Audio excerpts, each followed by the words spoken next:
Ya, les decía, no es entonces el tema general de historia clínica, que ustedes ya lo han visto seguramente bastante bien en Ah, diferentes claro. asignaturas. Por favor, les ruego apagar silenciar sus micrófonos.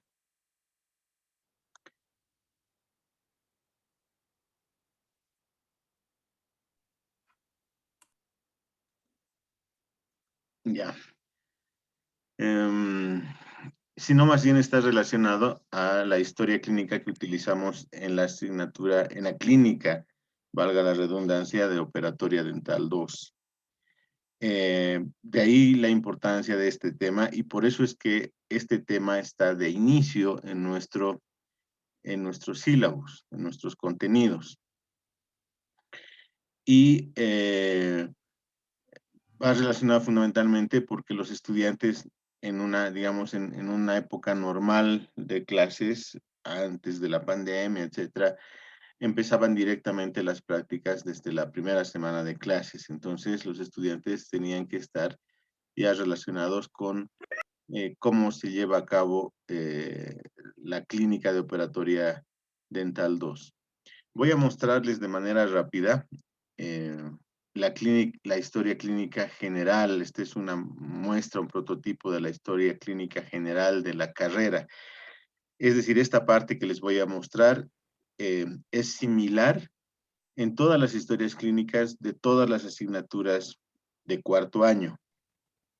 Es como la parte general de la historia clínica, donde está la parte de filiación, motivo de consulta, historia de la enfermedad actual, etcétera. Todo lo que ya ustedes conocen que debe tener una historia clínica normal, digamos, y más general para el caso de odontología.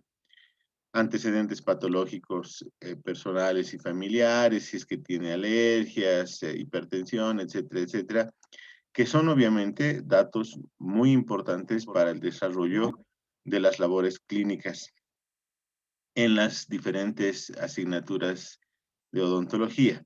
Lo mismo obviamente para el caso de operatoria dental. Todo esto tiene que estar llenado. Los docentes en la clínica, lo que hacemos una vez que ustedes han llenado la historia clínica, han terminado de llenar, el estudiante nos llama estando ella con su paciente en el sillón y nos indica que quiere presentar a su paciente y nosotros lo primero que hacemos es darle una revisión a la historia clínica general y vemos cómo están llenados los datos y vemos si es que hay algún dato relevante en la historia clínica general, ¿no? El estudiante tiene que tomarle la presión, la frecuencia cardíaca, etcétera, etcétera, al paciente, ¿no ve? Entre varios otros datos más. Entonces, supongamos que el paciente está marcado con hipertensión, nosotros ah, hablaremos con el estudiante y le preguntamos qué significa que tiene hipertensión, por ejemplo.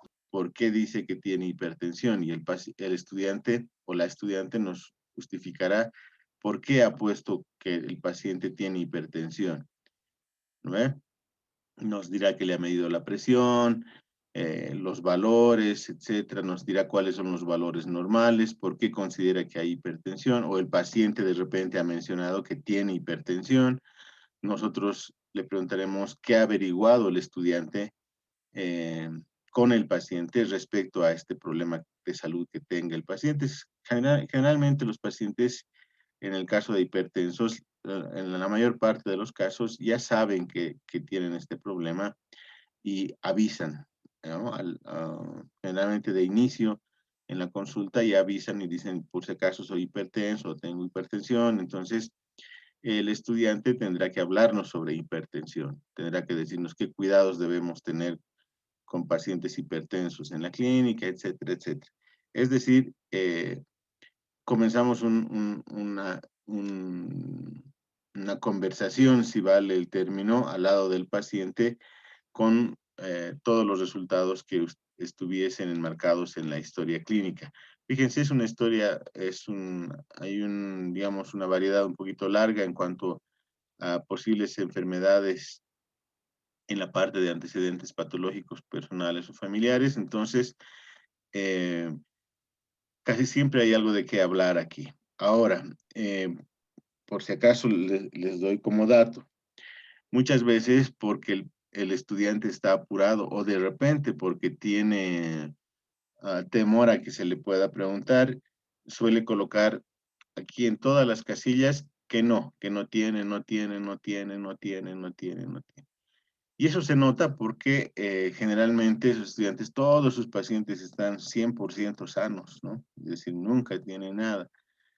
Entonces nosotros averiguamos con el paciente, no nos sometemos necesariamente a la historia que haya llenado, a los datos que haya puesto el estudiante. Nosotros vamos y le podemos preguntar al paciente cómo se siente, usted tiene alguna enfermedad previa, está en algún tratamiento, etcétera, y el paciente nos suele contar a nosotros también, pero resulta que en la historia clínica no estaba anotado ese dato que muchas veces es muy importante. Esos casos, por ejemplo, son susceptibles de una sanción y la sanción inicial es que el estudiante no va a poder defender ese caso si es que no hubiese averiguado un dato tan importante. Y resulta Doctor, que, doctor, sí, doctor, buenos días. Perdón que le moleste, doctor. ¿Está compartiendo las diapositivas, doctor? sí, pero no les había preguntado si estaban mirando, Solamente aparece, doctor, la línea de los PDFs nada más, doctor. no están viendo la historia clínica. No, doctor, No, solamente se doctor. ve No, los doctor. iconos de PDF. Pucha. Jóvenes me hubieran dicho hace rato, yo pensé que ya estaba viendo.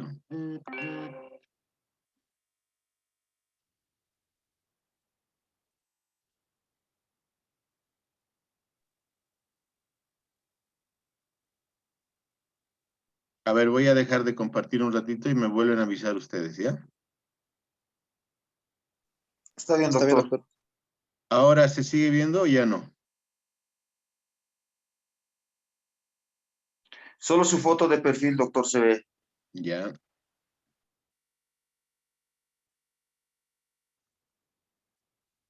Ahora, Ahora sí, doctor. Ahora sí, doctor, ya se ve. ¿qué es lo que Sí, ven? ¿Pueden decirme qué es lo que ven? son Antecedentes patológicos Ah, patológicos. ya. personales. Ahora, ¿se ve lo que he cambiado? Afiliación historia clínica. Sí. Ya, ya, perfecto. Gracias. Por favor, si hay algo así, háganmelo notar rapidito, porque yo la verdad pensé que estaba compartiendo esto. Bueno, les había hablado que una historia clínica tiene todas estas partes, ¿no es cierto? Normalmente, que ustedes ya conocen bien, filiación, motivo de consulta, historia de la enfermedad actual, etcétera. Y estábamos en esta parte, les estaba diciendo que aquí hay una variedad de enfermedades que tendríamos que preguntarle al paciente, ¿no? Además de decirle de inicio, por ejemplo, usted tiene alguna enfermedad que usted sepa, está en algún tratamiento médico, el paciente puede decirnos, no, nada, nada que usted sepa, no, nada. Entonces empezamos a preguntarle, ¿usted sabe si tiene o ha tenido alergias, etcétera, etcétera? Toda esta lista, por lo menos. Claro, el paciente de repente puede darnos datos de alguna enfermedad que no esté en esta lista, por eso aquí está otros y aquí ustedes anotarán qué es lo que nos refiere el paciente. Les decía que hay lamentablemente varios estudiantes que por obviar, por evitarse las preguntas, el cuestionario, suelen poner que el paciente no tiene nada, nada, nada, nada en toditos, o sea, pacientes 100% sanos. Y a veces nosotros averiguamos con el paciente y le preguntamos también datos y nos dice, sí, por decirles, nos dice, soy diabético. Ah, pues entonces si aquí no ha puesto el estudiante que era diabético y es más, le ha puesto que no era diabético, ahí sí hay un problema porque esas cosas no pueden pasarse por alto. Eso no se puede pasar por alto en una historia clínica. Supongamos que tengamos un problema, que hayamos tenido un problema con el paciente. Dios quiera que no suceda, nunca. Resulta que el paciente ha tenido un problema, algún shock en la clínica y lo primero que nos van a pedir de manera legal es la historia clínica. Y si en la historia clínica dice que no es diabético cuando el paciente era diabético y a raíz de eso hubiera podido suceder algún accidente en la clínica, sonamos todos legalmente, ¿no? Entonces, por eso es que nosotros somos tan estrictos con esto en la clínica, con esto. Por eso es que con cada paciente que nos llama a revisar el estudiante, nosotros nos quedamos, van a ver, un buen rato revisando la historia clínica. Entonces, aquí tienen toda esta variedad de enfermedades, como les decía, que tendrían que consultarle al paciente. ¿Se toma un poquito de tiempo al hacer la historia clínica? Sí, se toma tiempo. Muchos estudiantes, por ejemplo, para ganar tiempo en la clínica, hacen, si es que son pacientes a los que ya los conocen, hacen la historia clínica antes, o por lo menos algunos datos de la historia clínica en otro horario, o cuando ya han terminado con un paciente y no tienen otro paciente y están haciendo la historia clínica de un paciente que van a atender después en otra sesión. Entonces así ganan tiempo. Aquí también, miren, dice, ¿está usted bajo algún tratamiento médico? Es decir, hay una gran variedad de preguntas que tienen una finalidad, ¿no es cierto? Que la finalidad principal es hacer que nuestro trabajo sea eficiente y además correcto, ¿no? Por eso es importante conocer el estado de salud general del paciente también, porque nosotros podemos alterarlo y provocar, como les decía, si no hemos averiguado adecuadamente los datos médicos, los antecedentes médicos del paciente, podríamos ocasionar un accidente muchas veces muy serio. Antecedentes no patológicos, examen físico general. Ahora, para llenar esto, jóvenes, ustedes tienen que leer, tienen que estudiar todo lo que han visto de historia clínica en los años previos. Aquí en cuarto año, a partir de cuarto año y en quinto año, todo lo que ustedes han estudiado, absolutamente todo lo que han estudiado, se va a cuestionar. Todo, desde el primer día que han entrado a la carrera. Por decirles, nosotros les decimos, ustedes nos dicen, voy a poner anestesia, doctor. Ya, ¿qué anestesia vas a poner? ¿Qué técnica? Le voy a poner la anestesia, la técnica troncular, digamos. Ya, ¿qué nervio vas a anestesiar con esta técnica? Ustedes tienen que decir tal nervio. Y nosotros les podemos preguntar, a ver, dime, ¿dónde encuentras los reparos anatómicos que debes observar para llegar a ese nervio o a las proximidades de ese nervio? Entonces, ustedes nos dirán, para esto tengo que observar el triángulo retromolar, bla, bla, bla, bla, bla, etcétera, ¿no es cierto? Es decir, tienen que demostrar en la clínica que ustedes saben, por lo menos de manera teórica, todo lo que van a hacer, y ahí nosotros les vamos a ayudar también, pero previamente cada estudiante debe demostrar que ha leído, ¿no es cierto? Y lo mismo sucede con la historia clínica. No es solamente preguntar por preguntar todas estas cuestiones, ¿no? Estamos preguntando con un objetivo, y el objetivo es conocer el estado de salud actual del paciente. Todo eso tiene que ver, obviamente, en eso, ¿no? Los signos vitales, le tomarán la temperatura con un termómetro, la presión arterial, tenemos tensiómetros en la clínica, etcétera, etcétera. Todo esto tiene que estar bien reflejado. Muchas veces, jóvenes, los estudiantes, vuelvo a recalcar, por apresurarse y por facilitarse las cosas, ¿qué hacen? Ponen aquí 180, 90, por decirles, ¿no? Perdón, 120, 80. 120, 80, le ponía, todo lo hacen de manera automática, rápido, ni siquiera le preguntan al paciente. Pero los docentes podemos hacer el mismo examen, y si no coincide con la información que ha registrado el estudiante en la clínica, entonces el estudiante tendrá una sanción, ¿no? No se puede falsear absolutamente nada de los datos, y casi siempre el paciente nos cuenta a nosotros también todo lo que le ha contado al estudiante.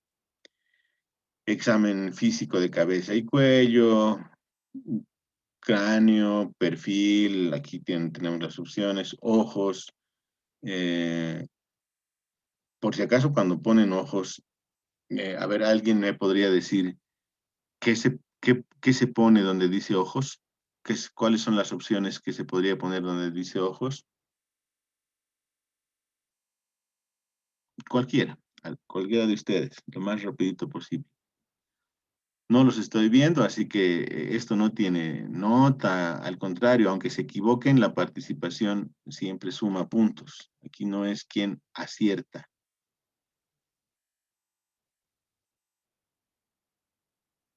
¿Nadie? Ya, entonces eso significa, jóvenes, que no han leído, ¿no ve?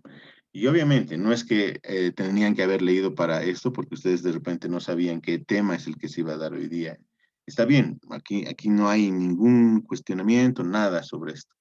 Solamente para saber si alguien recordaba en la parte de ojos que se pone. Pero por decirle, en ojos no pueden poner dos, ¿no ve? Es decir, que tiene dos ojos. Eso no tiene sentido, aunque parezca gracioso, hay muchas veces respuestas en estas partes que las hacen así en la historia clínica y les decimos, ¿por qué has puesto esto? ¿No ve? Dice, por decirle, orejas, no, normoimplantadas, le pone. ¿Y cómo son los oídos o las orejas normoimplantadas? Hay orejas que están mal implantadas, ¿no ve? Es decir, nosotros vamos cuestionando esas cosas y obviamente cuando uno llena esto, obviamente el docente se da cuenta de si ha leído o no ha leído o está llenando solo por llenar, como más o menos le parezca al estudiante. Por eso es bien importante que empiecen a leer toda esta parte de la historia clínica, todo, cómo se llena una historia clínica odontológica, etcétera, etcétera. Todo. Aquí están datos de absolutamente todo. Por decirles, el paciente dice le preguntan al paciente, ¿cuántas veces se cepilla, señor? ¿Cuántas veces cepilla los dientes al día? Y casi todos los pacientes dicen 3 veces al día. ¿Usa hilo dental? Sí, uso hilo dental. Cuando le vemos la boca tiene 3 dientes o 4 dientes. Eso quiere decir que todo es mentira, ¿no? Ahí tiene un montón de caries. Entonces, por decirles, si ustedes ponen higiene bucal, porque el paciente ha dicho que se cepilla 3 veces y usa enjuague bucal e hilo dental, le ponen bueno, pero cuando le vemos la boca no está en relación con esta respuesta, eso quiere decir que no han hecho un análisis, un examen adecuado del estado de salud y de las respuestas que nos da el paciente. Toda respuesta que nos da el paciente, esto lo deben saber por historia clínica, toda respuesta debe ser verificada por en este caso, el operador, que somos nosotros, necesito decir ustedes y los docentes. Entonces, como ven, aquí hay realmente muchos datos que llenar y esta es una parte muy importante para operatoria, el odontograma. Tienen que llenar el odontograma. En el odontograma ustedes van a marcar, supongamos que la pieza 1-4 o el primer molar superior derecho es una pieza que tiene caries y que seguramente luego van a tratar. Entonces ustedes aquí tienen dibujada en este odontograma la cara oclusal del primer premolar superior derecho, la cara vestibular, la cara palatina, la cara mesial, la cara distal.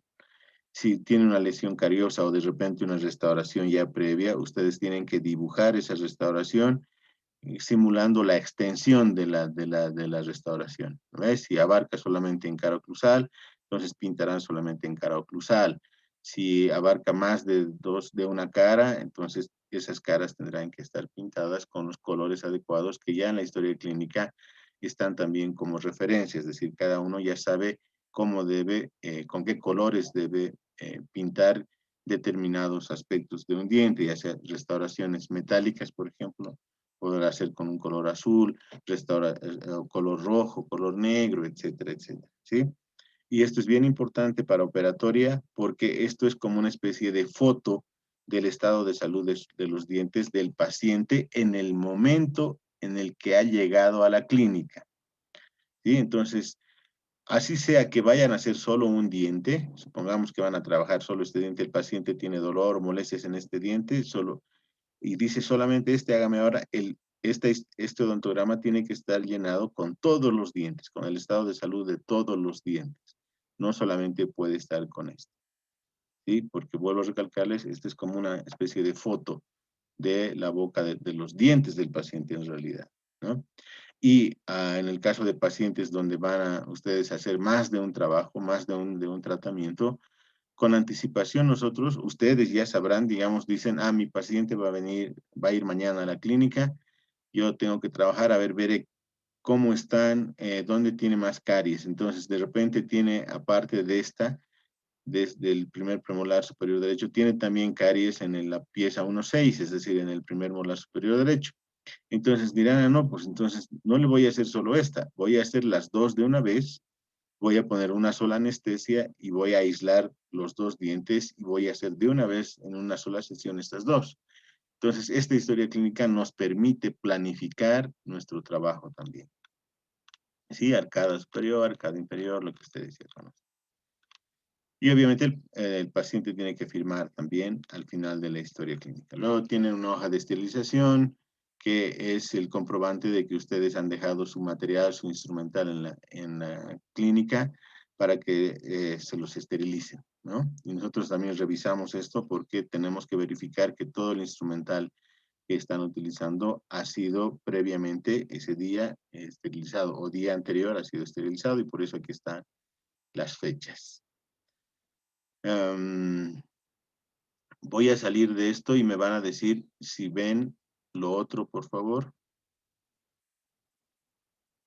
¿Ven esto a lo que he cambiado o no?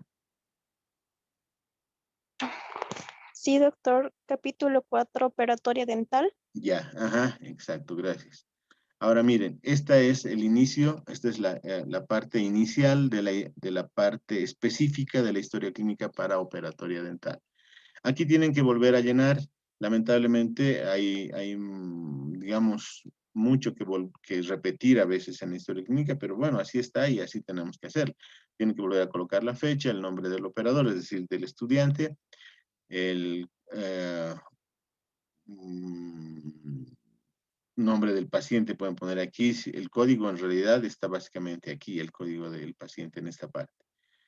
Datos de padre o tutor en el caso de que fuese un menor de edad. Y luego vamos a los antecedentes odontológicos.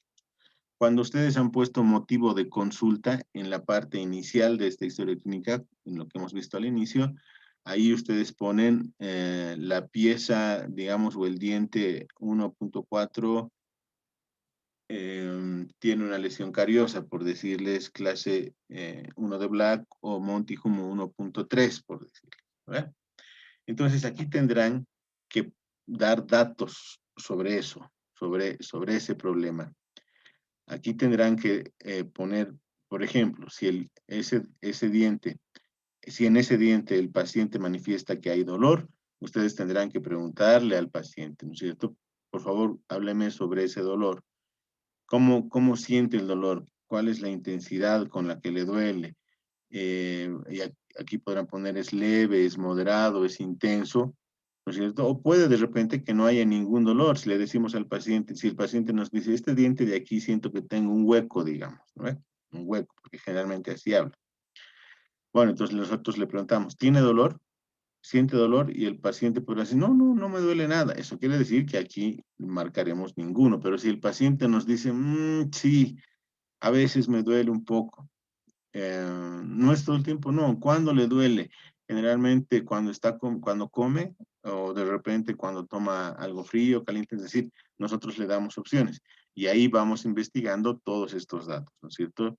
Inicialmente si el dolor es leve, si es moderado, es intenso o de repente no hay ningún dolor.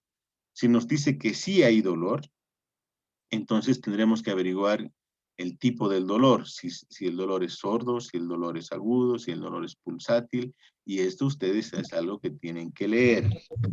Esto es algo que ustedes tienen que leer. ¿Cuándo y cómo se distingue un dolor sordo? ¿Cómo se distingue un dolor agudo? ¿Cómo se distingue un dolor pulsátil? ¿No ve?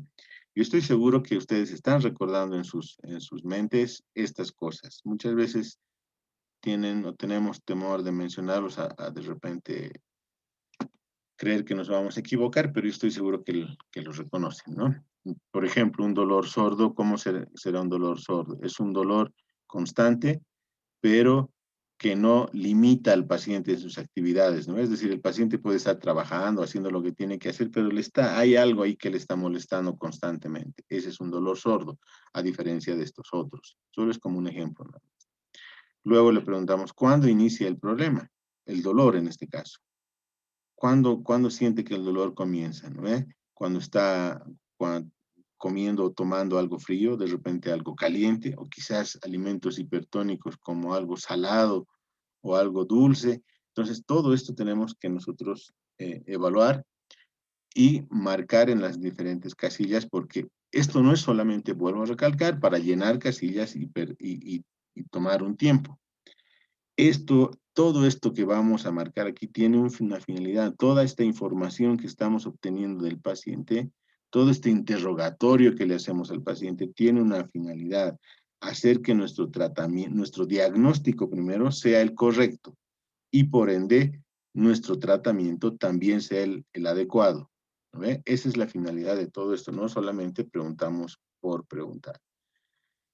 Si el dolor es ocasionado por frío, calor, dulces, etcétera, etcétera. Si además el dolor se alivia en algún momento. Muchos dicen, me duele, pero me cepillo los dientes y se me pasa, ¿no ve? O de repente dicen, me duele, pero tomo algo frío y se me calma el dolor. Todos esos datos, si ustedes se dan cuenta ahorita, seguro que se están dando cuenta, nos van a ayudar a diagnosticar el estado de salud del diente en este caso, ¿no es cierto? O quizás más detalladamente la pulpa, por decirles, ¿no? Si el paciente dice, el dolor se calma cuando yo tomo algo frío, ah, pongo agua fría en mi boca, se calma, entonces ahí ya pensamos, este es un problema pulpar, ¿no ve?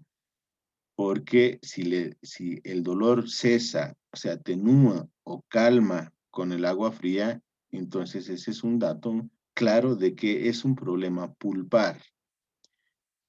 Entonces, todos estos datos, vuelvo a recalcar, tienen una finalidad y nos van a ayudar a obtener un diagnóstico correcto. El diagnóstico es fundamental, jóvenes y señoritas. El diagnóstico es fundamental porque si el diagnóstico es correcto, la selección de nuestro tratamiento también seguramente va a ser el correcto. Si el dolor es localizado, ¿no es cierto? A veces el paciente dice, me duele este diente, pero, o si no, no distingue exactamente cuál es el diente que le está doliendo y dice, pero por aquí, todo este lado me duele. Entonces, nuestra labor estará centrada en ese momento en determinar cuál es el diente que le está doliendo, ¿no? Porque nosotros no podemos, por decirles, el estudiante una vez que ha llenado esta historia clínica, no puede decirle al docente, el docente le va a preguntar cuál es el diente que tiene el problema y el estudiante no puede contestarle, el paciente dice que es por aquí, pero no distingue cuál. No, el estudiante ya tiene que haber hecho un estudio por lo menos previo para decir, me parece que es este el que le está doliendo, por esta razón he tomado una radiografía y esto es lo que veo en la radiografía, etcétera, etcétera, ¿no? Ya es una conversación en esta parte de la vida, digamos, de estudiante en odontología, esta parte ya es una conversación entre el docente y el estudiante. El estudiante, no se olviden que ya para el paciente ya es doctor. Los pacientes les dicen doctor a todos los estudiantes y está bien, porque eso nos estimula siempre a mejorar. Entonces, aquí nosotros tenemos que conversar. No puede ser que el estudiante nos diga, no, es que esto la verdad es que no sé. ¿No? Porque si está atendiendo pacientes, quiere decir que por lo menos en la parte teórica ya está bien informado y bien orientado en relación a cómo se hace un diagnóstico, por ejemplo. La parte de la palpación, etcétera, etcétera. ¿No? Todo lo que se refiere específicamente ya a un determinado diente que vayamos a tratar. Recuerden, esto es para un diente, ¿sí? Esto no puede ser por decirles, le voy a tratar dos dientes, en el primero no le duele nada, entonces marco nada, en el segundo si hay un dolor moderado, le marco nada. Esto solo es para un solo diente. Si luego van a atender otro caso, tendrían que llenar otra hojita de estas para ese otro diente, digamos. Y luego está el consentimiento informado, que es importante hacerle firmar al paciente. Ahora este consentimiento informado va a sufrir alteraciones, porque este era el normal. Ahora tendrá que haber uno para el COVID también, ¿no ve? Y que seguramente se unirá con este otro consentimiento informado. Pero, digamos, esto va como parte inherente a esta hoja. Vuelvo a recalcarles, seguramente veremos otro consentimiento informado en esta gestión.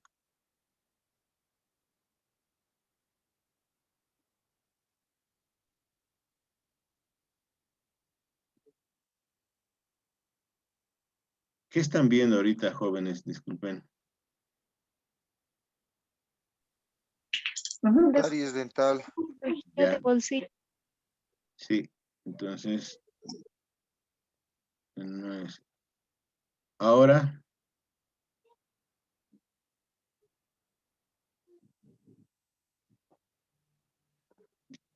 están viendo un cuadro de PowerPoint donde dice Cátedra de Operatoria Dental 2. Sí, doctor. Sí, doctor. Ahora voy a mostrarles la parte, no voy a decir más importante, pero la parte fundamental para la consideración de sus notas por cada trabajo, de la nota que van a obtener por cada trabajo. Toda la parte primera es la parte de la historia clínica convencional. Eso hay que llenar con cada paciente. Esa historia clínica se llena solo una vez, ¿no? Al paciente le pueden hacer, no sé, 1 o 10 tratamientos y esa sola historia clínica es. La que sí va a cambiar constantemente es esta hoja, que es donde va a estar registrado fundamentalmente al final de todas sus notas. Su nota va a estar registrada en esta hoja y aquí les debo explicar con más detalle esto porque esta es la parte fundamental. ¿Fundamental a qué me refiero? Fundamental al registro de los trabajos que hacen y a la evaluación que se les ha hecho a ustedes. Todo lo que les decía que les podemos cuestionar o preguntar en la primera parte que hemos visto, todo eso va a estar registrado en esta hojita. Esta hoja tiene este cuadro que es para un solo diente. Fíjense, aquí hay que poner otra vez nombre del estudiante, nombre del paciente, a qué rote pertenece el estudiante y a qué paralelo pertenece el estudiante. ¿No es cierto? Porque tenemos que saber si es del paralelo del doctor Ramiro Gemio, del doctor Rolando Saucedo o de mi paralelo. Pero uno puede trabajar por si acaso con cualquier docente. No quiere decir que los del A solo trabajen con el docente del paralelo A. En realidad trabajan con los 3 docentes. Y en la cantidad de evaluaciones que tiene que haber un promedio similar de trabajos con cada docente. Es decir, supongamos que tienen 10 trabajos que hacer, seguramente 3 tendrán que estar evaluados por un docente, 3 por el otro y 4 será seguramente por el otro docente, ¿no ve? Pero no puede ser que los 10 o 9 trabajos estén hechos con un solo docente y solo uno con otro docente.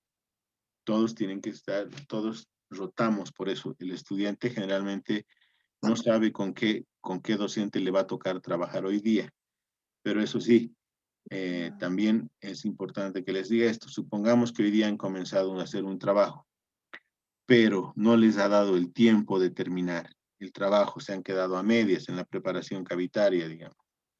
Y mañana van a volver con su paciente otra vez a la clínica, pero si es que hubieran comenzado conmigo hoy día y a mí mañana no me toca ir a la clínica, el día de mañana le toca al doctor Saucedo, digamos, ustedes van a poder continuar el trabajo que han empezado conmigo, lo van a poder continuar con el doctor Saucedo, de tal forma que no se tengan que limitar en el tiempo y no tengan este problema de esperar a que yo vuelva, digamos, hasta el lunes o martes a la clínica para seguir trabajando.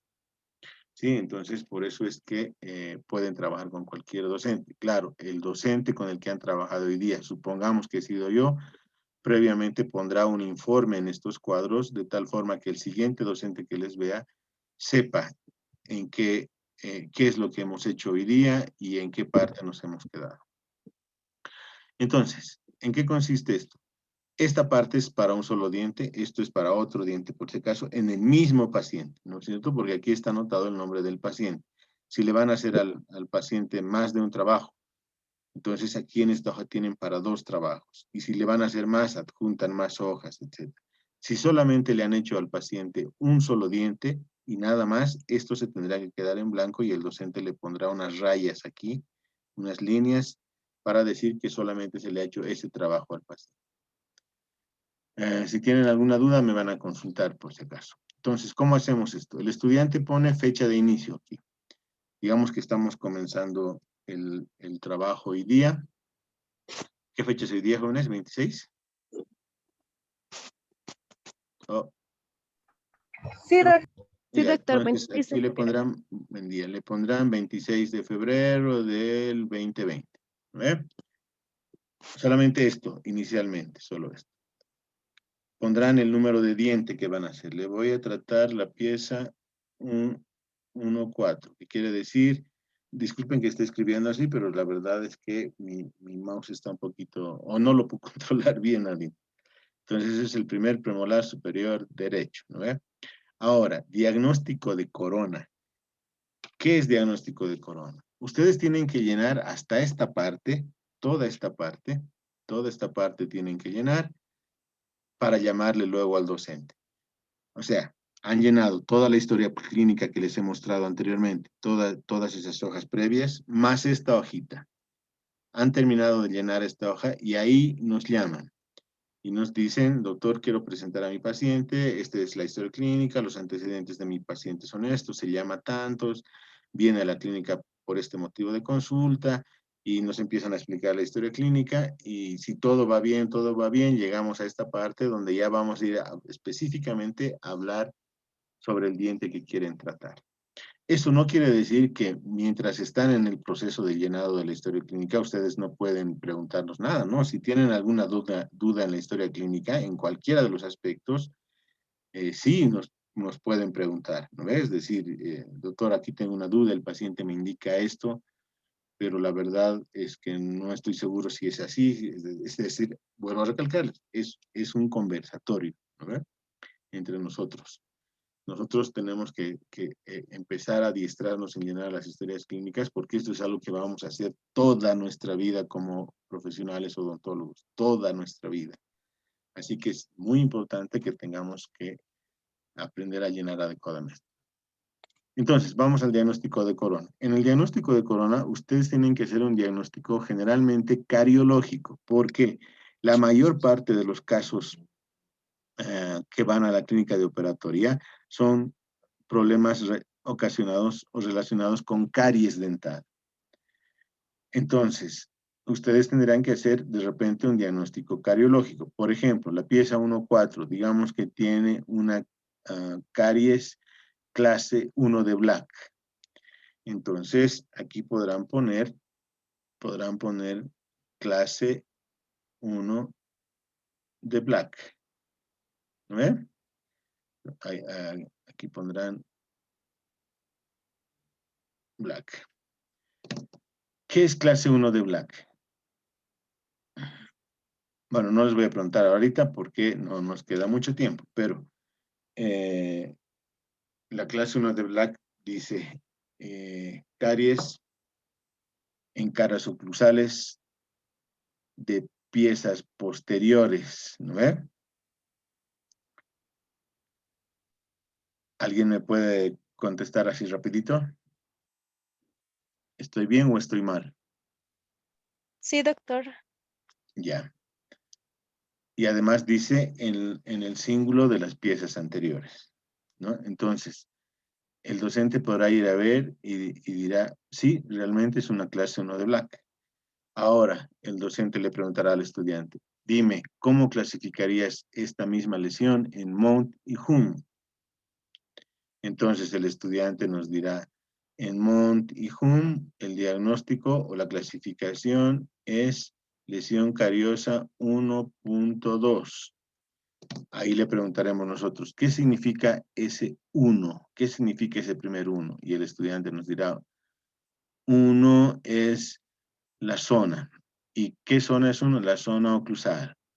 Y le diremos, ¿qué significa el 2? Y el 2 nos dirá, el 2 es la extensión o el tamaño, etcétera, así. Así le vamos a preguntar, así les vamos a preguntar, pero ustedes tienen que haber puesto las respuestas antes. Si no saben diagnosticar caries, por lo menos la clasificación de Black y de Monty-Hum, no van a poder avanzar. Les comento que muchas veces, al inicio especialmente en la clínica, hay estudiantes que toda la mañana se la pasan con el paciente solamente en la parte de historia clínica porque no pueden defender adecuadamente su historia clínica, porque no saben la clasificación de Monty-Hum, porque no saben la clasificación de Black. Imagínense hacerle esperar al paciente toda la mañana después de haber llenado su historia clínica para luego no hacer nada, eso no está bien.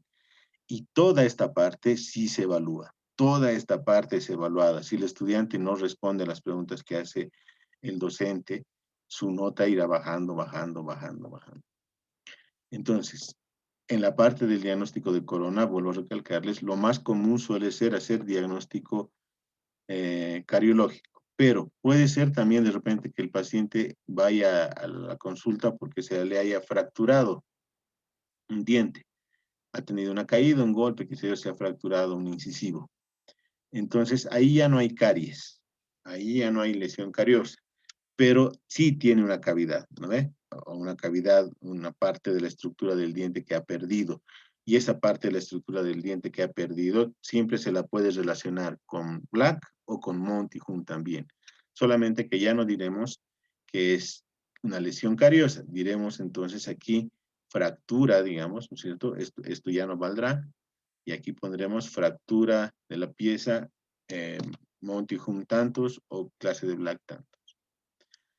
Lo que normalmente utilizamos en la clínica es Monty-Hunt, porque es lo que se está haciendo ahora a nivel internacional, la clasificación de Monty-Hunt. Pero eso no quiere decir que solo utilicen Monty-Hunt, también tienen que saber Black, es decir, que lo que pongan en Black lo pueden mencionar también en Monty-Hunt y viceversa, ¿sí? El docente les va a preguntar siempre eso, tomen eso en cuenta. Luego viene la parte del diagnóstico pulpar. Y en el diagnóstico pulpar nosotros tenemos que averiguar dos cosas. Primero, la vitalidad del diente. La vitalidad del diente. Si el diente es vital, si la pulpa en realidad está vital o no. Ese es uno de los otros datos. Y luego el otro dato en la pulpa es conocer el estado de salud de la pulpa dentaria, el estado de salud. ¿Cómo sabemos si la pulpa está vital o no? Para eso tenemos, Doctor, sí, con la parte de lo que es percusión. ya, no. La percusión sirve para conocer el estado de salud del periodonto, del ligamento periodontal. Si es Ah, el horizontal doctor. para el ligamento lateral o para el periodonto lateral y el vertical para el periodonto apical. Ya, gracias. ¿Cómo sí, Pruebas térmicas, Doctor. doctor. con las pruebas térmicas, ¿no es cierto? Lo más común en la clínica suele ser utilizar las pruebas térmicas, es decir, agua fría generalmente, también puede ser caliente, pero lo que comúnmente utilizamos es agua fría. ¿Qué es lo que hacemos? Le echamos un chorrito de agua fría de la jeringa triple al paciente y le preguntamos si siente algo de dolor o alguna sensación. El paciente puede decir, sí, me duele un poquito. Eso no quiere decir que hay pulpitis, no quiere decir que es reversible, irreversible, hiperemia pulpar, nada de eso. Estamos haciendo prueba de vitalidad. Entonces, si nosotros le echamos un poquito de frío o agua fría al diente del paciente y el paciente nos dice que siente un poquito de dolor, quiere decir que esa pulpa es vital. Puede no ser dolor, pero el paciente dice, sí, como destemplado siento un poquito. Eso también es pulpa vital. Ahora, puede ser de repente que el paciente diga, no, no siento nada, porque hay pacientes con umbral del dolor más alto y más bajo, ¿no ve? A veces les echamos agua fría y no sienten nada y tienen una lesión cariosa profunda. Eso no quiere decir, cuando el paciente dice que no siente nada, no quiere decir que la pulpa no es vital. Simplemente nos está diciendo que nosotros tenemos que averiguar mejor sobre el estado de salud pulpar de ese diente. Entonces, decimos, qué raro, si la caries que tiene este paciente tiene una extensión mínima, apenas es tamaño 2 de Monty-Hunt, no siente nada de dolor, puede ser normal, le tomaré una radiografía y vemos que la lesión cariosa está bastante lejos de la pulpa. Es una lesión relativamente superficial. Entonces se entiende que esa pulpa está sana todavía, ¿no ve? Aunque el paciente no nos indique o no nos refiera que hay sensibilidad al frío, no quiere decir que esa pulpa esté necrosada o no esté vital, ¿sí? Simplemente quiere decir que tenemos que indagar un poco más. Pero si a la primera el paciente nos dice que le molesta un poquito, que le duele un poquito, ya no hay más que hacer, ya sabemos que la pulpa está vital. esa pulpa está vital. Ese es un buen dato, entre comillas, porque vital no es lo mismo que sano. Vivo no es lo mismo que sano. Aquí lo que estamos averiguando es si la pulpa está viva. Entonces, si hay un poco de dolor, quiere decir que está viva, pero no quiere decir que esté sana, ni enferma tampoco, ¿verdad? Porque es el ejemplo que yo siempre utilizo en la clínica. Les pregunto, a ver, mira a tu compañera que está allá en el otro sillón, está de pie revisando al paciente y les digo, ese paciente, la compañera, ¿está viva o no? Y claro, todos me miran, me dicen, claro, está viva. Obviamente está viva. Yo les pregunto, ¿por qué? ¿Cómo sabes que está viva? Porque está parada ahí, está moviéndose, está hablando, obviamente está viva. Pero ¿estará sana? Porque está viva quiere decir que está sana. No, no es cierto. Lo mismo ocurre con la pulpa. Puede estar vital, pero no quiere decir que esté sana. Entonces tenemos que averiguar si además de vital la pulpa está sana. Y para eso, ¿qué hacemos? En el caso del ejemplo que les estoy dando, de ver si la estudiante que está en el otro sillón está vital, etc. Decimos sí, está viva. Y le preguntamos, ¿cómo podemos saber si está sana o está enferma? Dicen, no, se la ve y está bien. O sea, no solamente es eso, ¿no es cierto? ¿Qué hacemos? Vamos y le preguntamos, compañera, ¿estás bien? ¿Te sientes bien? Y la compañera pues dice, sí, me siento bien, no tienes... Es lo mismo hacemos en el caso de esto, ¿no es cierto? Determinamos que el diente está vital, tiene una lesión cariosa, y al paciente le preguntamos, ¿y este diente le molesta? ¿Tiene algún problema? ¿En algún momento ha sentido dolor? Y el paciente nos dirá, no, nada, nada, no me molesta nada. Entonces sabemos que está vital y que el paciente refiere que está sana o normal, como quieran llamarle, como les hayan enseñado en endodoncia. Entonces ya hemos averiguado las dos cosas, la vitalidad y el estado de salud, porque puede estar vital, pero también puede estar enferma. Y ahora, la enfermedad de la pulpa puede ser reversible o puede ser irreversible. ¿Se dan cuenta de lo que les estoy diciendo, señoritas jóvenes? Sí, doctor. Ya, eso es lo que quiero, por favor, que quede claro. Entonces, la pulpa puede estar viva, pero puede estar enferma. Si la pulpa está viva y enferma, tenemos que averiguar cómo es esta enfermedad, si hace que la pulpa esté enferma pero se va a recuperar o de repente esa enfermedad es irreversible para la pulpa. Una pulpitis infiltrativa, por ejemplo, lo que llaman ustedes de pulpitis irreversible, ¿no? A partir de todo eso. Entonces, si decimos, el diente está vital, pero está cursando por un proceso irreversible, quiere decir que este diente el tratamiento en operatoria de este diente lo vamos a tener que postergar, porque primero tendremos que remitir al paciente a la clínica de endodoncia. Una vez que le hagan la endodoncia, el compañero o la compañera que le haga el tratamiento nos va a devolver al paciente, además que trabajamos lado a lado, y nosotros luego le haremos el tratamiento de operatoria. Pero por este diagnóstico que hemos hecho aquí, el diente debe irse primero a endodoncia. Ahora, si decimos que es vital y está sano, no hay ningún problema, se va a operatoria. Pero si decimos que está vital, tiene un proceso, pero es reversible, entonces también es solamente operatoria, no hay necesidad de enviar a endodoncia. Pero si decimos que el proceso por el que está cursando la pulpa es irreversible, primero se irá a la clínica de endodoncia.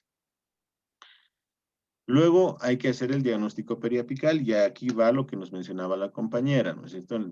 Cuando hablamos de diagnóstico periapical nos estamos refiriendo a un diagnóstico o al estado de salud del ligamento periodontal. Y para esto sí para esto sí utilizamos las pruebas de percusión, ¿no?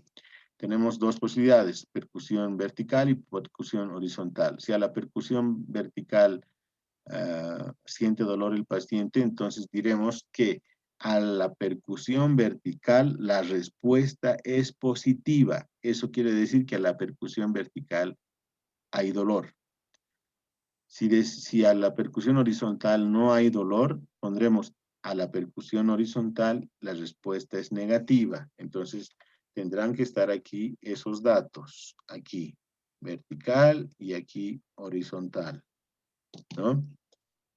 Entonces, si por ejemplo no hay ningún dolor, que generalmente suele ser lo común, entonces diremos aparentemente el estado de salud periodontal es normal. Ahora, si tenemos alguna duda en esto, lo primero que tenemos que hacer es tomar una radiografía. Y cuando tomamos una radiografía y hacemos un análisis de la imagen radiológica, lo que debe estar anotado aquí ya no puede decir aparentemente, porque ya estamos viendo el ligamento periodontal en la radiografía, entonces ya no ponemos aparentemente. Entonces ahí ya tenemos un diagnóstico definitivo. ¿Sí? Y lo último que deben colocar es el pronóstico. ¿Qué es el pronóstico? El pronóstico sabemos que es un veredicto del tratamiento, es decir, que el tratamiento que vamos a hacer es un tratamiento que va a resultar adecuado, digamos, para la salud del diente, para mantener el diente, etcétera, ¿no? O de repente no. En el caso, por ejemplo, de que nosotros hayamos visto en este examen hayamos visto que tiene una lesión cariosa demasiado amplia, de repente es un molar, por decirles que tiene una fractura ya muy amplia, extensa, y donde lo que recomendamos es la exodoncia del diente, digamos. Entonces en el pronóstico podremos poner negativo para el diente, y negativo para el diente en ese caso. Pero cuando vamos a mandar, por ejemplo, el diente a endodoncia, nuestro pronóstico será favorable para el diente, pero desfavorable para la pulpa. Eso quiere decir que la pulpa tendrá que ser extraída, extirpada, y eso quiere decir también automáticamente que es para endodoncia. Pero estamos diciendo que es favorable para el diente. Eso quiere decir que no va a perder el diente, pero sí hay que extirparle la pulpa y hay que hacerle un tratamiento del conducto. ¿Sí? Esta es la parte donde ustedes final, que es lo que van a presentarle al docente y sobre lo que vamos a discutir con al lado del paciente también. Cuando hablo de discutir me refiero en buenos términos, ¿no es cierto? Ahí conversamos, hablamos, ustedes nos dicen, pero yo creo que esto es así.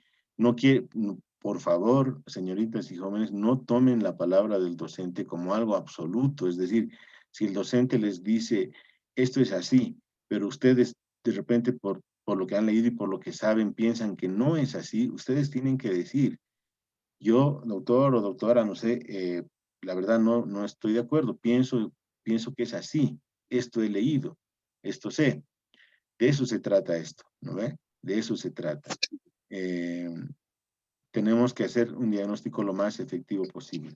Entonces, cuando ustedes han llenado toda esta parte, ya nos presentan a nosotros toda la historia clínica, el docente va a revisar todo, llegamos a esta parte, conversamos sobre estos tópicos y luego el docente pondrá el tratamiento, le va a preguntar al estudiante, listo, todo lo que has dicho está correcto, ya hemos llegado a una conclusión. Ahora, ¿qué tratamiento le quieres hacer a este diente?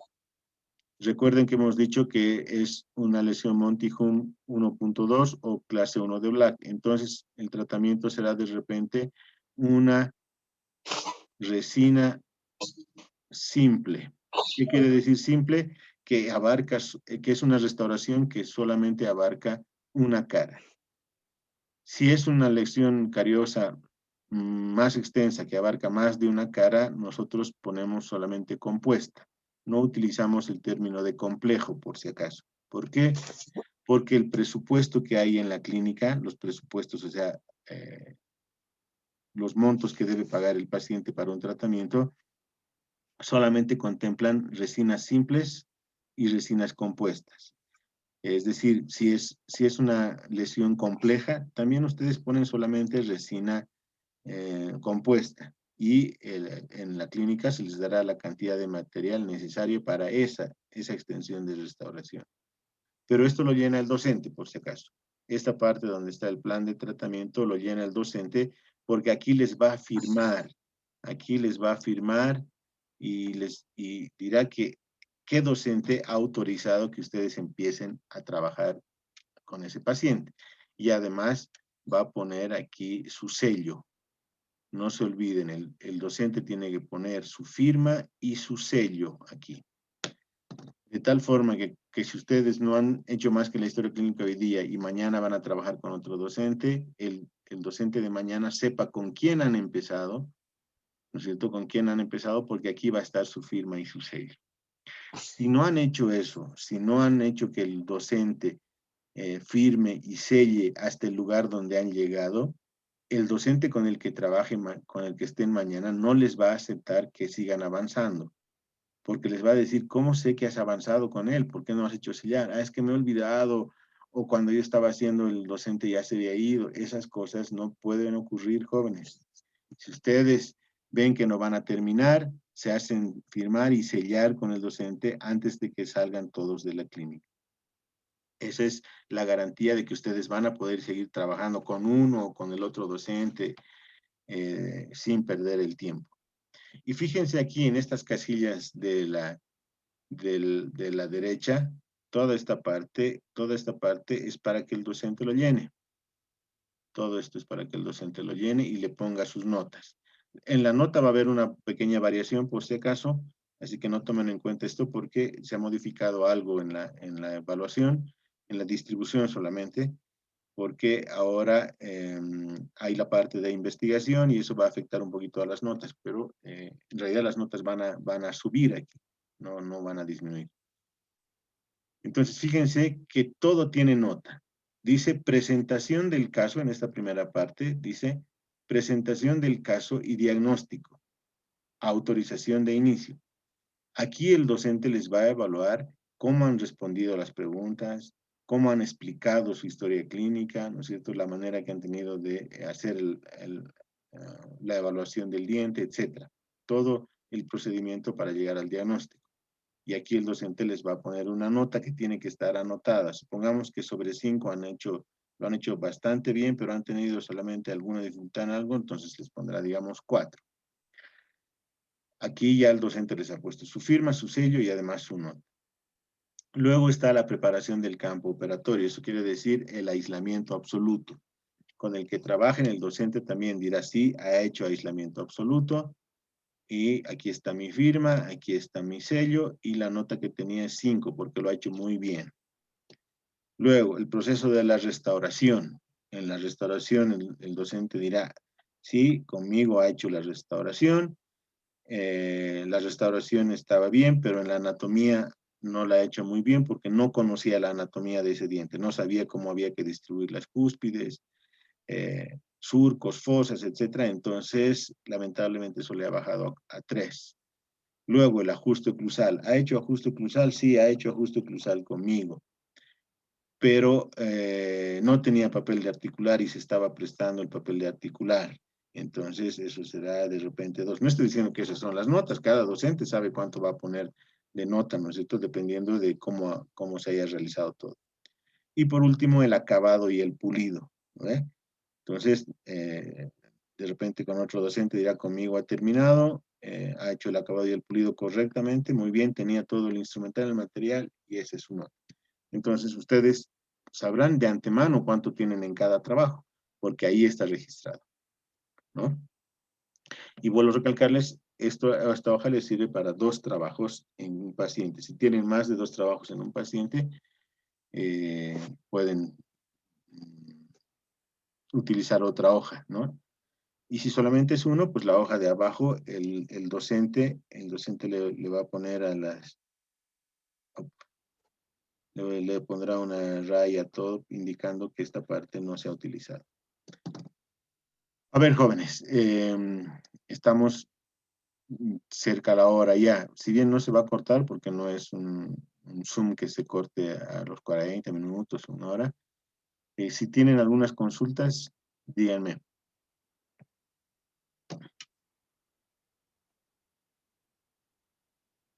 Y deben tener algunas consultas, no creo que no tengan nada.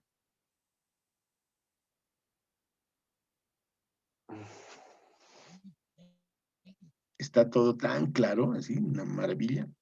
No creo. A ver, ¿Alguien, alguna consulta, señoritas, jóvenes?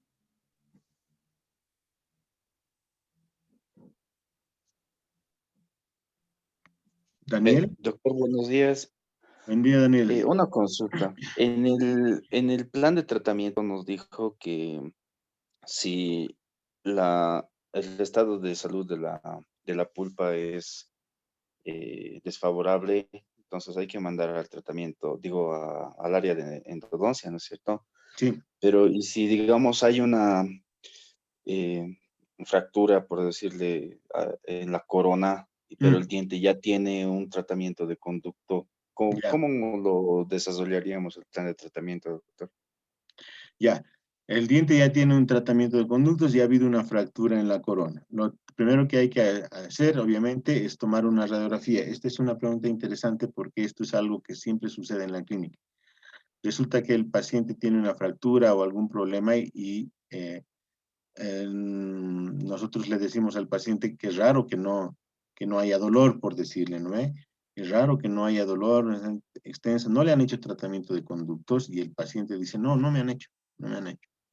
Ya, entonces nos preguntan, doctor, mire, este es el caso, pero el paciente no tiene más, ya, tomarle una radiografía. Le va a tomar, y el estudiante dice, pero el paciente dice que no le han hecho tratamiento de conductos, entonces habría que hacerle tratamiento de conductos, tómale una radiografía. Le toman y resulta que sí tenía un tratamiento de conductos. Pero claro, el paciente no tiene la obligación de acordarse. A veces sucede al revés. El paciente dice, aquí me han hecho tratamiento de conductos, en este diente me han hecho, pero no parece que le hubieran hecho y le tomamos una radiografía y resulta que no le han hecho el tratamiento de conductos, entonces hay que mostrarle la radiografía al paciente y decirle, miren, no le han hecho, aquí no tiene tratamiento. Pero volviendo al caso, dice, tiene una fractura a la corona y el diente ya tiene un tratamiento de conducto previo. Entonces, lo que primero tenemos que ver es la extensión de la fractura. Si la extensión de la fractura da para una restauración directa, entonces haremos la restauración directa y en el diagnóstico a pulpar, aquí pondremos pieza con tratamiento endodóntico previo, le pondrán aquí, o pulpa tratada endodónticamente, como quieran. Aquí no hay problema en que utilicen solamente una forma de nombrar el diagnóstico, es decir, pueden explicarlo como quieran ustedes, pero tiene que decir lo que está sucediendo, ¿no? Pieza tratada endodónticamente previamente, pulpa con tratamiento endodóntico previo, como quieran. Pero en el diagnóstico pulpar pondrán que ya la pulpa está tratada endodónticamente. Y según la extensión de la lesión, veremos si eso es para operatoria o si de repente es para prótesis fija. ¿Está bien? Sí, doctor, muchas gracias. Nada. ¿Alguien más? Doctor, buen día. Una Fernanda. pregunta. Sí, Doctor, buen día, le habla Fernanda. Doctor, una preguntita. Todo este procedimiento que ahorita nos ha explicado, ¿en cuánto tiempo lo debemos realizar? O sea, ¿cuánto tenemos de límite? Eso, por favor, doctor. ya. No tienen límite de tiempo. Aquí no tienen límite de tiempo. No es, por si acaso, no es, tengo solamente una hora y lo llenaré ya rápido. No, ustedes, si se toman toda la mañana en llenar la historia clínica, no hay ningún problema. Obviamente, tienen que considerar al paciente también. Muchas veces, en las primeras sesiones de la clínica, los estudiantes, no voy a decir en todos los casos, pero en una gran parte de los casos, llevan a sus familiares o de repente amigos o amigas. Entonces, no hay ningún problema generalmente con esos casos, porque si es un familiar, si es un amigo, sabe, está paciente, está tranquilo ahí mientras resuelven todo. A veces suele ocurrir que de repente atienden un paciente que ha ido a la clínica a buscar atención, no específicamente con alguien en particular, y se le asigna a un estudiante y a veces hay pacientes complicados. Eso tienen que tener siempre en cuenta. No todos los pacientes son pacientes amables, hay pacientes que se molestan, que quieren las cosas rápidas, que quieren hacer su restauración en una sola sesión, y a veces se molestan con los estudiantes y les dicen, pero no, yo no tengo tiempo, entonces nosotros nos encargamos de arreglar eso. nos encargamos de arreglar de buena manera, quiero decir, ¿no ve? No se entienda mal. Nosotros vamos a hablar con el paciente y le decimos, mire señor o señora, esta es una clínica universitaria. Aquí el estudiante tiene que cumplir con protocolos, pasos, y eso hace que el trabajo no se haga inmediatamente. Y si el paciente quiere hacer algo rápido, como en un consultorio particular, tendrá que ir a un consultorio particular, no a la clínica, o no a una clínica universitaria. Entonces, no hay tiempo. Ustedes no tienen que estar presionados por tiempo, jóvenes. Tómense el tiempo que necesiten. Obviamente, consideren todo, consideren al paciente y todo, pero lo importante es el resultado. Eso quiere decir que hagan una buena recolección de datos, una buena historia clínica, y la cereza sobre la torta es el diagnóstico, los diagnósticos. Eso significará que han hecho todo correctamente o de repente tendrán que ir revisando algo en sus procedimientos. Ahora, esto es una cosa de ejercicio, por si acaso. De repente, la primera les tome toda una mañana, pero la segunda ya no, porque ya han visto cómo es, entonces la segunda lo harán de repente en la mitad de la mañana y otra lo harán de repente en 45 minutos, en media hora acabarán llenando su historia clínica, ¿no? Es cuestión de práctica, cada vez se hace más rápido. Ahora, ¿tenemos que llenar hartos datos? Sí, tenemos que llenar hartos datos porque el protocolo de una clínica universitaria de odontología así lo exige, ¿no ve? Pero es algo que van a ver que de repente ahora quizás lo ven un poco extenso, pero van a ver que cuando estén en la clínica y a medida que vayan haciendo, se vuelven muy prácticos. Generalmente donde suelen tener más problemas es en esta parte, en esta hoja que les he mostrado, que les he dicho que es una parte fundamental para su nota, en todo esto, ¿no? ¿Por qué? Porque aquí les preguntamos, ahora, este dato es bien importante. Hay estudiantes que leen. Cuando les decimos, ya, es clase de Black 1, ¿en Monty Hum qué sería? Y nos dicen, en Monty Hum es 1.2. Es más, ya lo han anotado de los dos, ya han puesto en Black y ya lo han anotado en Monty Hum. Y responde rápido. Les preguntamos, el diagnóstico pulpar, la pieza está vital, doctor, y está aparentemente sana o normal. Le preguntamos, ¿por qué dices eso? Porque le he hecho una prueba de vitalidad y a la prueba de vitalidad tiene una ligera sensibilidad, pero además el paciente no refiere a antecedentes de molestias, dolor ni nada en ese diente.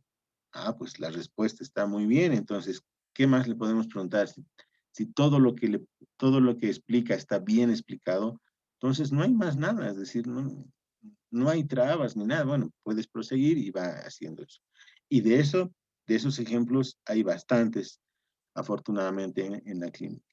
Desafortunadamente, hay algunos que no han leído, no leen y se quedan en esto un buen rato, vuelvo a recalcarles, toda la mañana, y vuelven al día siguiente y vuelven a cometer los mismos errores porque no han leído. Aquí la cuestión es leer solamente.